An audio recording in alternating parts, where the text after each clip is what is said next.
Hi friends, it's been about 2 months since I posted anything on Sprinkle Yourself with Happy. And in that 2 months, I decided maybe sprinkling isn't good enough. Maybe I need to douse myself in happy. And I did. We took a cruise and we had a little road trip. And, sometimes you just have to step out and live your own life for a little while. And it was kind of nice. Now, our news around here is my sister has gone through a divorce that she did not initiate, and she's trying to put her life back together. So I'm getting some firsthand reminders of what that may be like, and we'll talk more about that as we move on into the spousal betrayal. But when we last left off, we were talking about adult children being estranged from parents, or parents being estranged from adult children. And it's particularly hard when you are the parent and you've raised this person from birth where you cared for every single need, trying to see the future. What are they going to need? Anticipate bumps in the road. And then all of a sudden one day, I don't need you anymore. And that it's a darkness that you can't really understand unless you've been there.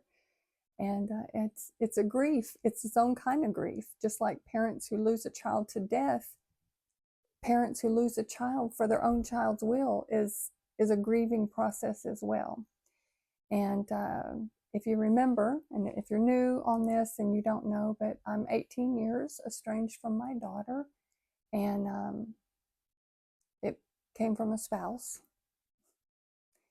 Better watch out for those spouses. They have big influence.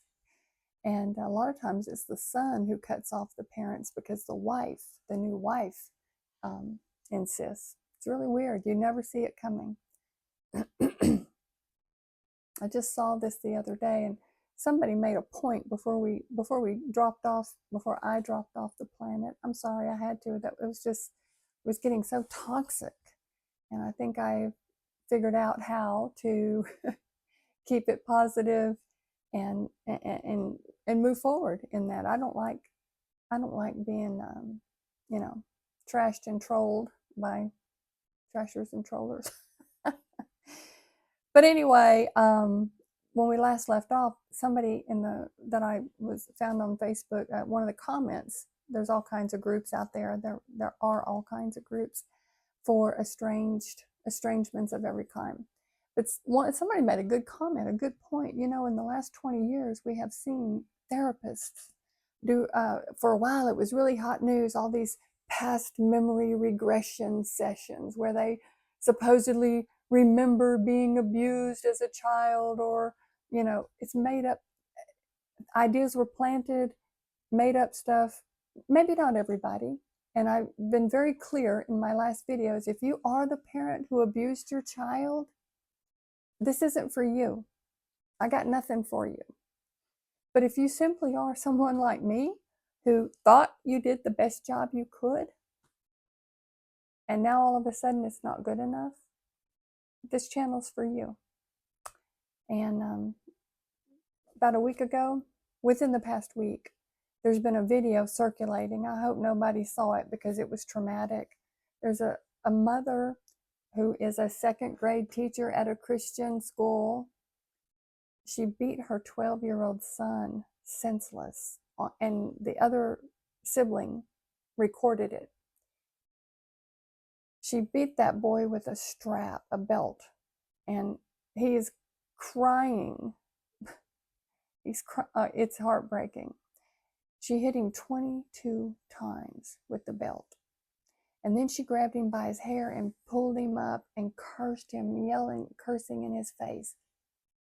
That kind of a parent, this isn't for you. That's abuse. That's hitting a child until you feel better. And one day that boy's going to be grown, and he's going to be able to look at his mother and tell her, you were a terrible mother. Well, she's been fired from her job and arrested. Now, the sibling who took the video sent it to an older sibling who did not live in the home, and that sibling posted it on social media. Now, I was telling my sister about it, and, you know, she said, why'd you put it on social media? She should call CPS, you know, whatever. That's true. I agree with that. But the younger generation, you don't get your brain till you're 25. You don't always know how to handle things. And social media is their go-to. So at least you got it out there. At least some justice was served. That poor kid. And how many times is that happening behind closed doors and we don't even know it? But you know what? It seems like the worst parents have the most loyal kids. It's bizarre. And the ones who really tried to put your kids first, and you know, I think sometimes that might be a mistake. Not to say that I want to be the worst parent, but I should have shown them, you know, you're not all that all the time. Anyway, let me end on this for today, and then we'll come back and see. I want y'all to comment, tell me what you want, what relationships you want to explore. I may repeat some of the information that I had in my other videos. There were a couple of exercises from psychologists that were really helpful in helping me get past some issues. Okay, I'll read this and then we'll stop. This says, licensed psychologists and their degrees mean shit in this war. Take your degrees and certificates and wipe your ass with them. Yeah, it's harsh language. Harsh times call for harsh language.